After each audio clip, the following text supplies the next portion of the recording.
Deixa eu pegar aqui primeiro. Esse homem vivia nos túmulos e ninguém o podia prender, nem mesmo com correntes, porque, tendo sido muitas vezes presos com correntes e cadeias, as cadeias foram quebradas por ele, e as correntes foram despedaçadas, e ninguém podia dominá-lo.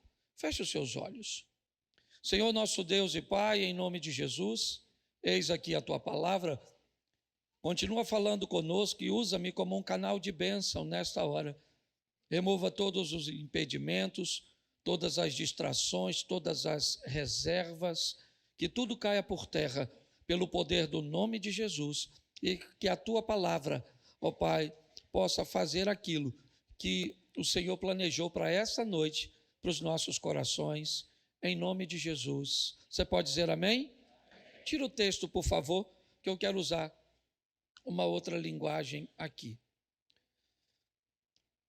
O homem vinha do cemitério onde estava morando. Ninguém conseguia prendê-lo, nem mesmo usando correntes. Muitas vezes já tinham amarrado as suas mãos e os seus pés com correntes de ferro, mas ele quebrava tudo e ninguém conseguia dominá-lo. O tema da minha mensagem é um encontro que transforma. Quando será que ele irá acontecer? Nós vamos seguir uma observação desse texto. E na tradução que eu li agora, o texto começa dizendo que o homem vinha do cemitério.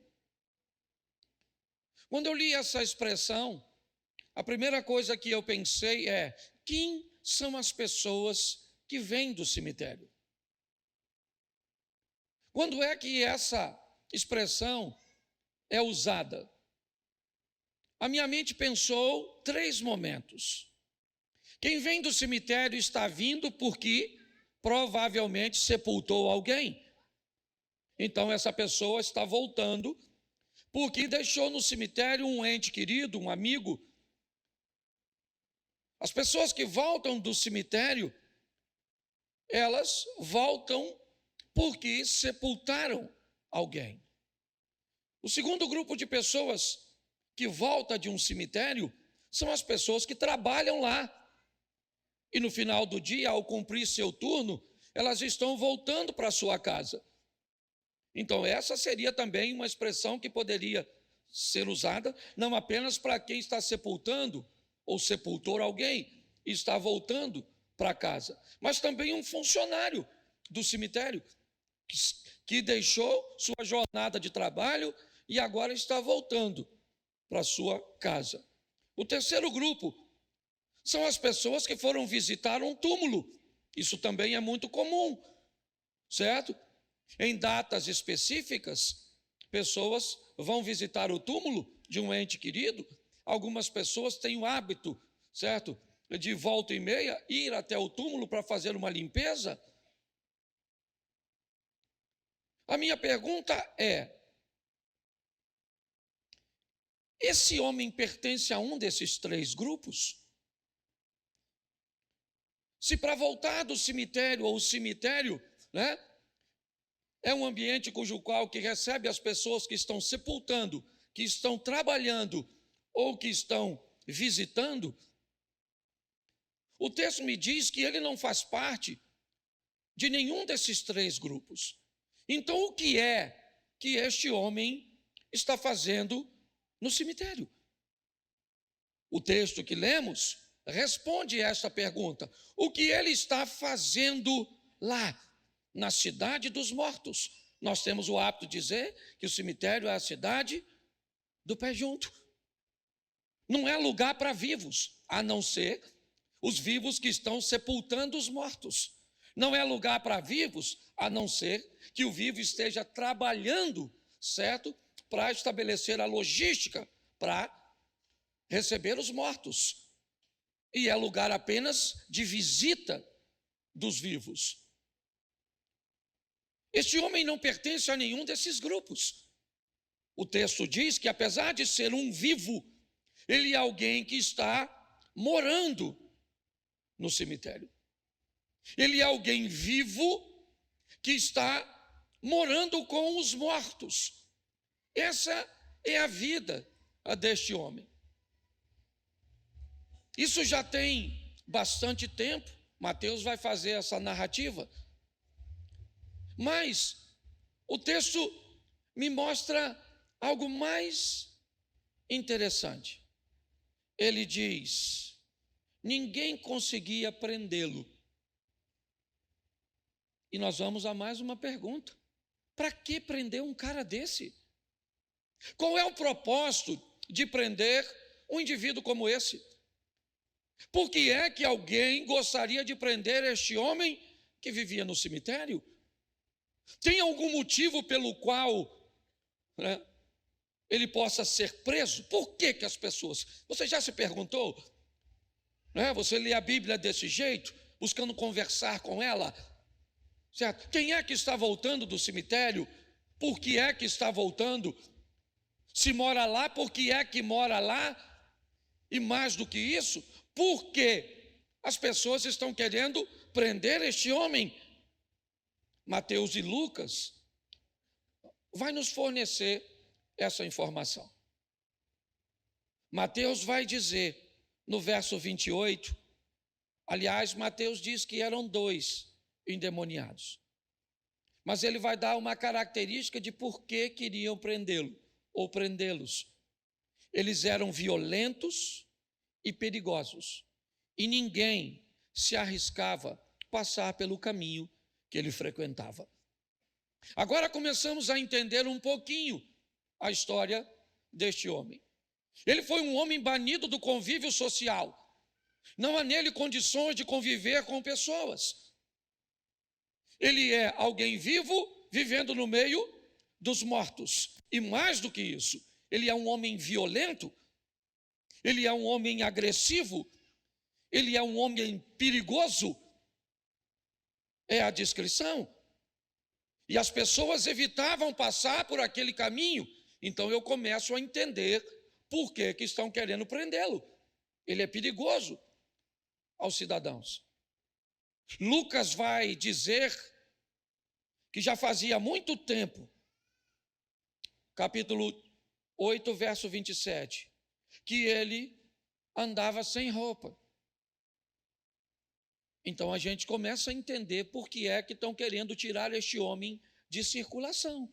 Por que é que estão querendo prender este indivíduo? Ele é perigoso, ele é violento, ele ataca as pessoas. Ele anda nu. Então, tem motivo de sobra para prendê-lo. Mas onde é que ele vive? Ele não vive em Israel.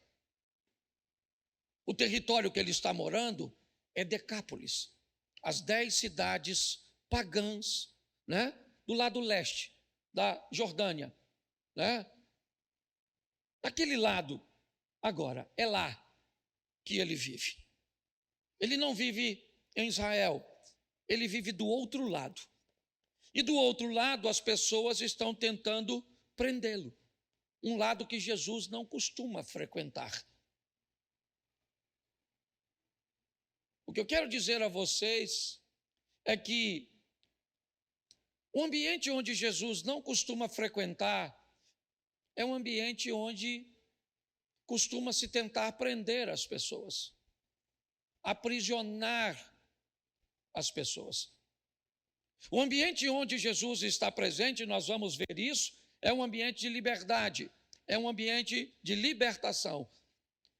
O encontro de Jesus com esse indivíduo foi um encontro que o libertou, que o transformou, é verdade. Mas, enquanto ele não encontra-se com Jesus, o que estão tentando fazer com ele, por não conseguir transformá-lo, é tentar prendê-lo. É tentar fazer com que ele saia de circulação, mas isso não funciona. O texto diz que quando tentaram fazer isso, ele conseguia romper, né, as cadeias, quebrar tudo, e fugia. Não tinha uma maneira de aprisioná-lo. Eu preciso tirar um tempo para que você reflita sobre isso. Sobre esse ambiente que, se não consegue transformar de verdade, ele busca prender as pessoas, aprisionar as pessoas a determinadas regras, impor a essas pessoas um ambiente altamente sufocante, dominador, porque não consegue tomar posse do poder de transformação. Todos os ambientes que não conseguem mudar pessoas, é importante que eles estabeleçam regras, né, severas para manter essas pessoas aprisionadas, presas num ambiente doutrinário, muitas vezes.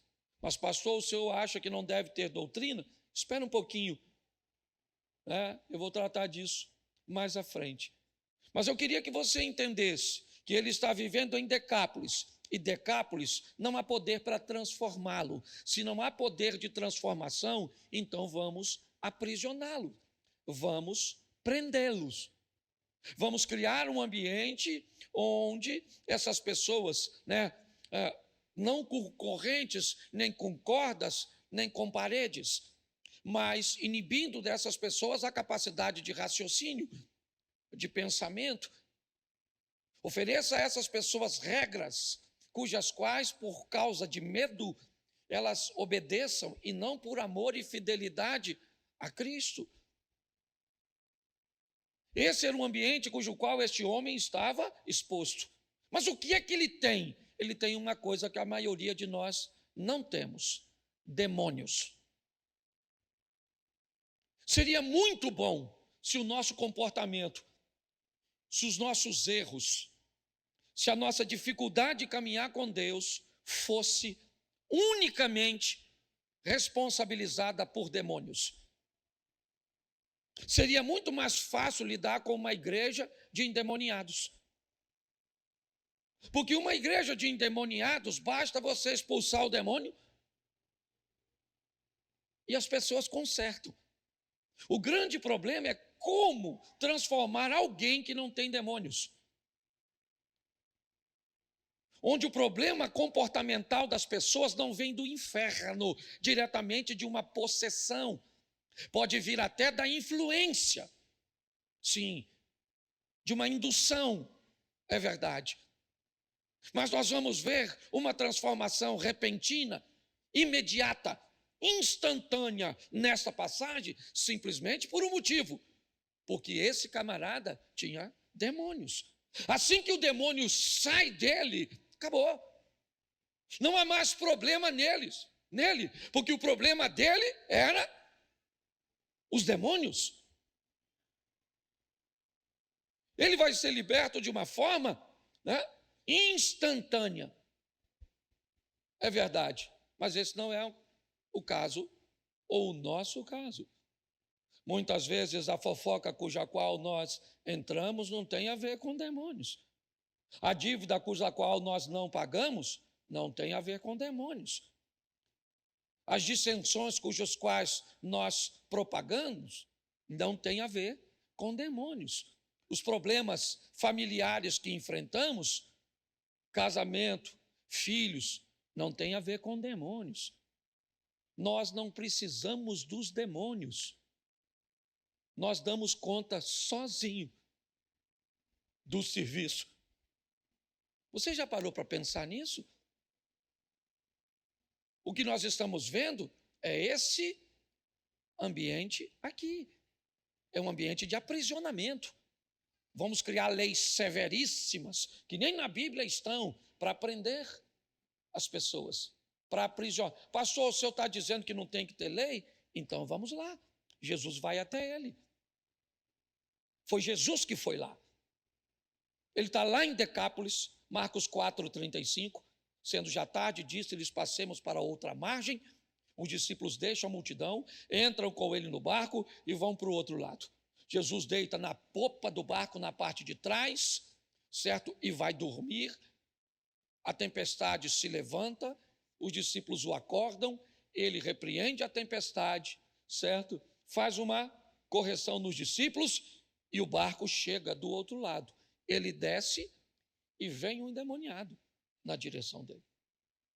Os discípulos não fazem a mínima ideia do que estão fazendo ali. Ali era um local inóspito, inadequado, não tinha comida para eles. Os altares ali mantidos eram de sacrifícios a deuses pagãos. O que é que Jesus está fazendo lá? Jesus foi lá libertar um indivíduo.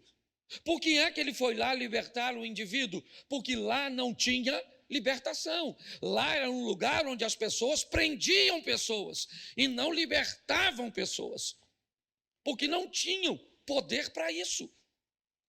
Então Jesus vai até lá para libertá-lo. É verdade. Bom, aí eu gostei dessa história, né, pastor? Porque se o senhor está dizendo que as igrejas tentam prender seus membros, então Jesus veio libertar e nós podemos fazer tudo. Esse é que é o problema. No fundo, a liberdade aprisiona mais que a prisão. Porque a liberdade traz sobre você um peso de responsabilidade tão grande, que agora o que você pensa ser liberdade, na verdade traz um peso da responsabilidade de tudo aquilo que você faz. E esse é o desafio. A luz vai entrar nas trevas. Jesus vai atravessar o mar e vai à terra dos gentios. O local onde a luz ainda não brilhou. O lugar onde as pessoas ainda estão mortas pelo pecado. E ele vai lá do outro lado, ninguém sabe o que ele vai fazer, a não ser seu arqui-inimigo, Satanás. Ele sabe. Porque quando Jesus chega do outro lado, o demônio conduz um endemoniado até Jesus e fala na boca dele: o que tenho eu contigo, filho do Altíssimo? Isso não seria coisas, das duas uma, ou o gadareno está cheio do Espírito de Deus, tá certo? Por quê? Porque quando Pedro responde quem é Jesus, quando Jesus pergunta: e tu, Simão, quem dizeis vós ser o filho do homem? O que Pedro diz? Tu és o Cristo, o filho do Deus vivo. O que Jesus diz para ele? Bem fizeste tu, Simão Barjonas, que não te revelou a carne e o sangue, senão o Espírito do meu Pai que está sobre você. Se não era o Espírito do Senhor que estava sobre Gadareno, era o espírito maligno. Quem está dizendo o que tenho eu contigo, filho do Altíssimo, é Satanás. É Satanás que está dizendo para Jesus: esse corpo que eu estou aqui, este homem, não sabe quem você é. Decápolis não sabe quem você é. Os discípulos estão descobrindo quem você é, mas eu já sei quem você é. Você é o Filho do Altíssimo. O que tenho... Ele sabia que o Filho do Altíssimo chegou para trazer luz para as trevas, para expulsá-lo, para bani-lo de um território que ele chamava de seu, a terra dos gentios, as cidades pagãs, onde a salvação ainda não havia chegado. Olhe bem, ele veio na direção de Jesus e diz isso. E Jesus foi lá só para libertá-lo. Olha que legal. Foi lá para tirar o demônio. É esquisito que eu vou perguntar para você, mas eu vou. Quem aqui gostaria de ter um demônio?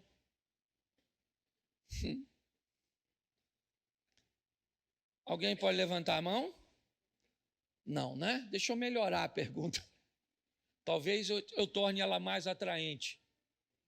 Quem aqui se descobrisse que tudo que faz de errado está num demônio,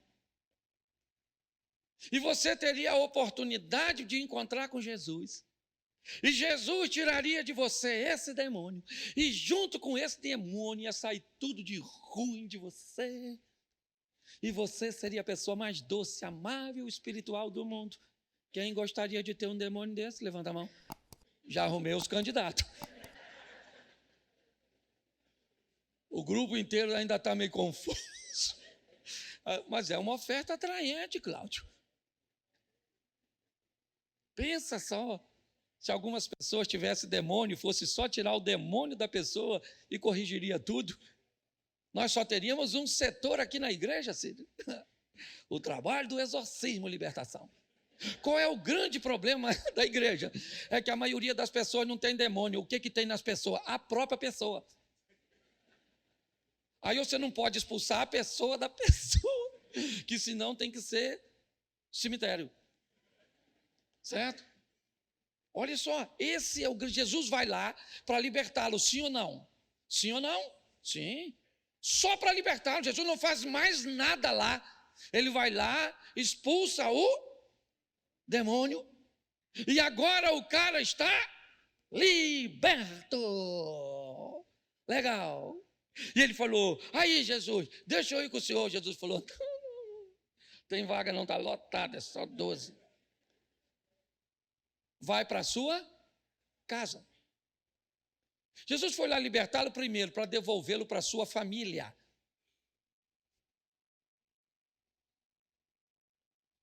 Para mandar ele para a sua casa. Não é para virar missionário, isso é mais à frente.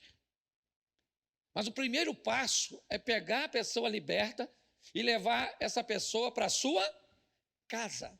Isso. Vá para a sua casa, camarada, vai para a sua casa. Ele morava na casa dele? Não, ele morava no... Isso. Jesus está falando, eu vim libertar você para mandar você para a sua casa. Isso. Ele já queria ser discípulo, queria ter cargo, ele queria estar no vucu-vucu do negócio. Jesus falou, não. Começa lá na sua casa mesmo.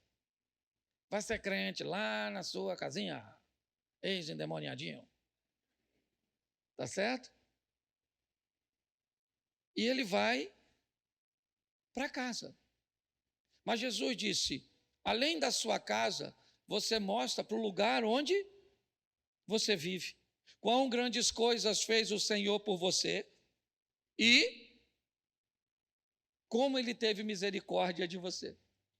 Jesus está chamando este homem para fazer algo. Olha só, Ele vai para libertá-lo para devolvê-lo para a sua casa em primeiro lugar, e segundo, libertá-lo para que ele faça algo que seus discípulos não podem fazer. A história se repete, continua se repetindo. Para que é que Jesus te salvou? Para que é que ele te libertou? Você já parou para pensar isso? Primeira coisa que ele te libertou, para mandar você para a sua casa. Segundo, para você mudar o ambiente cujo qual você frequenta. Eu não vou mudar a sua casa. Eu não vou mudar seu mundo. Eu não tenho poder para mudar seu mundo. Seu mundo não é o mesmo do meu. Não é. O seu mundo é diferente do meu. Ué, pastor, mas não estamos todos... você está falando global? Sim. Mas seus parentes são meus parentes? Seus vizinhos são meus vizinhos? Seus amigos são meus amigos? Então você tem um mundo particular seu. Que depois de liberto, você precisa transformar. E é assim que funciona. Se nós não entendermos isso, nós vamos ter problemas. Eu acho interessante que a história podia parar por aí, mas não. Você nunca mais vai ouvir falar desse cara. Isso é verdade. O tal do gadareno, ele não aparece mais no texto bíblico. Isso é verdade. Mas, no capítulo 7, a partir do verso 31, diz assim: E ele, Jesus, tornando a sair dos termos de Tiro e de Sidom, foi até o mar da Galileia, pelo meio das terras de Decápolis. Ali, ele cura um surdo. A história prossegue um pouquinho. Capítulo 8, o título é Segunda Multiplicação dos Pães. ela acontece no território de Decápolis, aproximadamente 2 anos e meio depois da primeira visita de Jesus. Pergunto eu a você, quem Jesus deixou do outro lado? Foi Pedro? Filipe? Não. André? Não. Foi o ex-endemoniado. O nome dele não aparece mais, é verdade, mas o serviço dele, a missão dele, ela vai aparecer depois. Quando Jesus volta e as pessoas ouvem dizer, aquele que libertou o camarada há tempos atrás está voltando aqui, agora todo mundo quer ver. Agora, por que é que querem ver esse indivíduo? Marcos 5,15, esse eu quero que coloque, mesmo na tradução que está aí. Eu já vou fechar. Aproximando-se de Jesus, viram o que antes estava dominado pela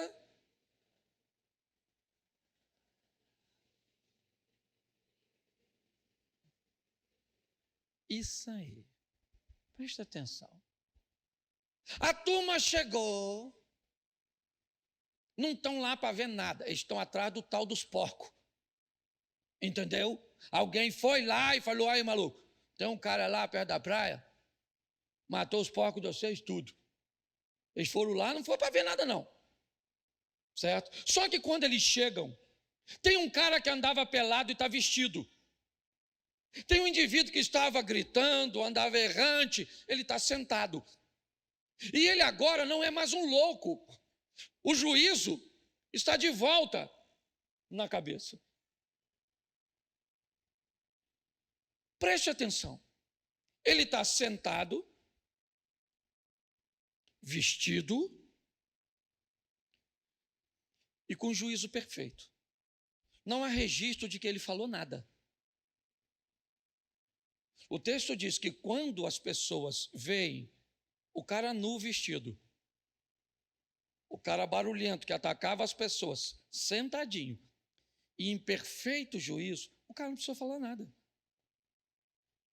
Quem olhava para ele nitidamente via que houve nele uma transformação. A minha pergunta é muito comum nós ouvirmos pessoas dizer, não, porque Jesus entrou na minha vida e me mudou. Devagar. Quem diz que você está transformado não é você, é quem convive contigo. Cuidado para você não contar essa historinha, eu era assim, eu era assado, isso é muito bonitinho, certo? E a sua história, ela é sua, deve ser contada por você, não tem problema nenhum. Agora, é muito mais poderoso quando você encontra com uma mulher e ela fala do marido, na ausência dele, que ele é macho, forte, educado, gentil, crente, um bom pai. Ou às vezes ela só fala assim, pastor, é aquilo mesmo, mas eu o amo. Quem dá testemunho a nosso respeito não somos nós. Pelo menos não deveria ser assim. O testemunho mais correto a meu respeito tem que vir de minha esposa, de meus filhos, das pessoas que caminham comigo. Até porque se você conversar com as pessoas que caminham comigo e que convivem comigo, você pode ter certeza que você vai ouvir defeitos que você nem imagina que eu tenho. Porque as pessoas que convivem comigo sabem as minhas deficiências. Se você for para se relacionar comigo, você vai descobrir 2 coisas. A primeira, eu tenho defeitos que você não tem, e eu tenho virtudes que você não tem. O que não dá direito a você de falar de mim, nem me dá direito de falar de você. Mas a pergunta é: nós vamos viver esta transformação? Em que momento isso vai acontecer de fato? Porque o máximo que um pregador pode fazer é fazer uso da palavra. Que quando ele está pregando, normalmente também prega para ele. Um ambiente que busque trazer saúde para todos nós. Que busque trazer uma linha de comportamento onde outras pessoas. Era isso. Era assim. Era para isso que Jesus fazia. Jesus não tinha problema. Hoje as pessoas me perguntam, pastor, por que tem luz na igreja? Por que tem um telão? Por que tem tudo isso? Incomoda colocar na igreja ou no ambiente de culto algumas coisas que atraem as pessoas. Você sabe por que Jesus multiplicava pão e peixe? Sabe? Porque se ele não multiplicasse pão e peixe, aquela multidão não ia aparecer, não. Ele mesmo falou isso. Ele multiplicava pão e peixe, porque quando o pessoal ia falar, ó, daqui 3 dias, o cara, ó, do papá. Aí o pessoal falou, o quê? O cara do pão e do peixe? O cara dos milagres? O que ele fazia era para atrair as pessoas, para que ele pudesse dar a elas, através da palavra, o poder de transformação. Essa é a grande verdade. Mas a pergunta é, quando isso vai acontecer conosco? Quando é que essa transformação, de fato, vai vir sobre nós? Ele já atravessou o mar, enfrentou a incredulidade dos discípulos, a tempestade, a incompreensão dos homens de Gadara, para encontrar com o indivíduo e dar a ele a possibilidade de testemunhar, de mostrar. Você vai ver na história de Lázaro que as pessoas iam a Betânia e havia um motivo principal: matar. Matar quantas pessoas? 2. Eles querem matar agora 2 pessoas. Elas se tornaram problemas seríssimos: Jesus e Lázaro. Porque todo mundo que visse Lázaro ia ver o que Jesus era capaz de fazer com a morte. Então não bastava mais matar apenas Jesus, tinha que matar Lázaro também. A nossa transformação precisa criar um impacto por onde nós passamos. Não interessa o tamanho desse impacto, não interessa a força, às vezes você não vai ver. Não interessa. Você sabe por que as pessoas acreditavam que havia um anjo que sacudia a água no tanque de Betesda? Por quê? Quem é que balançava aquela água? Jerusalém está do lado de uma falha geológica. Provavelmente o que sacudia a água era um tremor de terra imperceptível ao ser humano. Mas que numa água aqui, eu estou aqui, ó, eu estou aqui andando, ó, dá uma olhada na garrafa, certo? Se alguém fazer isso, talvez um pouco mais distante aqui, ó, ela ainda vai fazer, ó. O que demonstra que Deus está fazendo algo lá que você pode não estar sentindo, mas vai trazer efeito aqui. Você não precisa de um milagre? Você não precisa sentir para que o milagre aconteça. Às vezes pode ser imperceptível. As pessoas não percebiam como é que elas iam entender o que era um tremor de terra, né? Tão pequeno na escala, mas a água mexia. O que Deus colocou no meu coração para deixar para mim e para você hoje é que, como nós não temos demônio, provavelmente nós não vamos mudar na totalidade num dia só, num momento só. Se tivéssemos, seria fácil. Expulsa o demônio, todo o comportamento corrige. Mas como não tem demônio, o que nós vamos fazendo é colocando gradativamente o comportamento para fora, expulsando o comportamento com a entrada da palavra, do Espírito Santo, da comunhão com Deus, da oração, da conscientização, do cair em si, certo? Do filho pródigo e de tantos outros.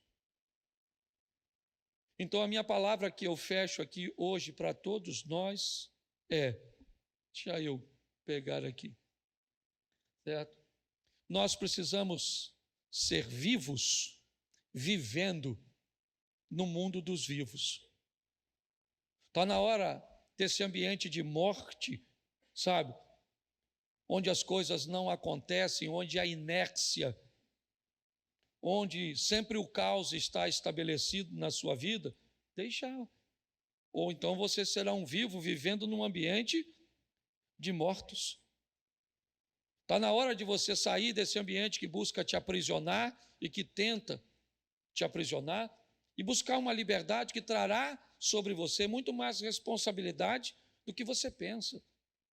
Porque todo mundo quer as regras. O que pode, o que não pode? Pode usar isso? Que foto eu posso postar? Com quem eu posso andar? O que eu posso falar? Isso é prisão, isso não é liberdade. A liberdade é: eu conheço a palavra de Deus e entendo que tudo aquilo que eu fizer em oposição a ela, eu vou receber a recompensa de ter feito. É assim que funciona. Entender que a proposta de Cristo não é me prender, é me libertar. Que por mais que eu pense que eu vá até Ele, eu nunca fui. Sempre foi Ele que veio até mim. Não fosse vós que me escolheste, mas fui eu que escolhi vocês. E pronto. Sempre a iniciativa é dele. Se dependesse de nós, provavelmente nós não iríamos.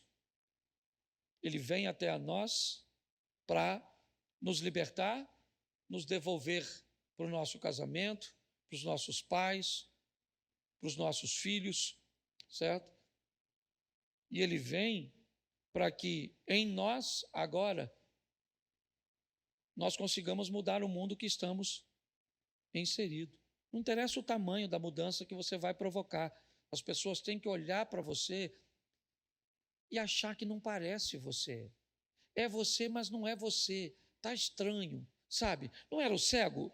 Não, mas é igual ele. Mas não era o paralítico? Não era esse que estava sentado na porta? Mas como é que ele está aqui dentro agora dançando? Mas não era esse aquele que estava lá?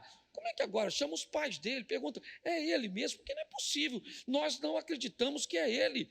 Pô, parece demais com ele. Mas o cara que nós conhecíamos era cego, o cara que nós conhecíamos era paralítico, o cara que nós conhecíamos andava pelado, a mulher que nós conhecíamos teve 5 maridos. Pois é, esse foi o período das trevas, brilhou a luz. E agora a luz chegou e essa pessoa ficou para trás. Entendeu? As pernas que não andavam, andam. Os ouvidos que não ouviam, agora ouvem. Os olhos que não viam, agora veem.